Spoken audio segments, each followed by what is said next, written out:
بسم الله الرحمن الرحيم إنا نحن نزلنا الذكر وإنا له لحافظون صدق الله العظيم قال رسول الله صلى الله عليه وسلم خيركم ما تعلم القرآن وعلمه أو كما قال عليه الصلاة والسلام. ماشاءاللہ ماشاءاللہ ماشاءاللہ. معزز اساتذہ اعزام، سامعین اکرام اور میرے عزیز دوستوں، قرآن کریم اللہ رب العزت کی وہ آخری کتاب ہے جس کو اللہ رب العزت نے لوح محفوظ سے سب سے افضل فرشتے حضرت جبرائیل علیہ السلام کے ذریعے سب سے افضل نبی سید الانبیاء حضرت محمد صلی اللہ علیہ وسلم کے قلب اطہر پر نازل فرمایا، جس کتاب نے گمراہی کے دلدل میں پڑی انسانیت کو ہدایت کی آخری منزل تک پہنچا دیا، جس کتاب نے پتھر دل انسانوں کو موم کر دیا، ظلم و ستم سے اس متاثر دنیا کو عدل و انصاف کا سبق سکھایا. یہی وہ کتاب مقدس ہے جس نے حضرت عمر رضی اللہ عنہ جیسے جرت کے پہاڑ کو زیر کر دیا، حضرت طفیل بن عمر دوسی رضی اللہ عنہ جیسے سردار کو حضور صلی اللہ علیہ وسلم کا غلام بنا دیا.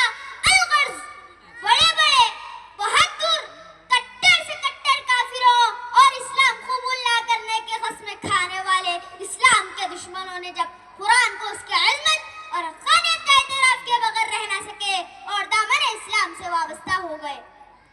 معزز حضرات، قرآنی تعلیمات فتنوں کے زمانے میں ایمان کی حفاظت کا اہم ترین ذریعہ ہے.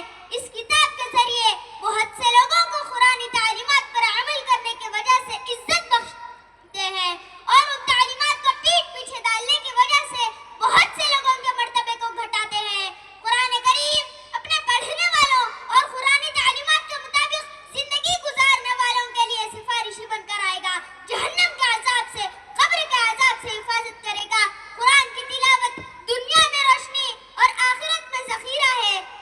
حافظ قرآن اور حافظ قرآن کے والدین کا کل قیامت کے دن ساری مخلوق کے سامنے اکرام کیا جائے گا، سورج سے زیادہ روشن تاج پہنایا جائے گا، کرامت کے جوڑے پہنائے جائیں گے. قرآن کریم میں تمام بیماریوں سے شفا کا وعدہ ہے. الغرض دنیا اور آخرت کے بے شمار فوائد اس مقدس کتاب سے وابستہ ہے، لیکن افسوس کے ساتھ یہ بات کہی جا سکتی ہے کہ آج ہم نے قرآن کریم اور اس کی تعلیمات کو پیٹھ پیچھے ڈال دیا. قرآن کے حفظ کرنے کو فضول سمجھتے ہیں، اخبار پڑھنے، واٹس ایپ کے میسیجز پڑھنے اور انٹرنیٹ پر دنیا بھر کی واہی تباہی کے لیے ہمارے پاس وقت ہے.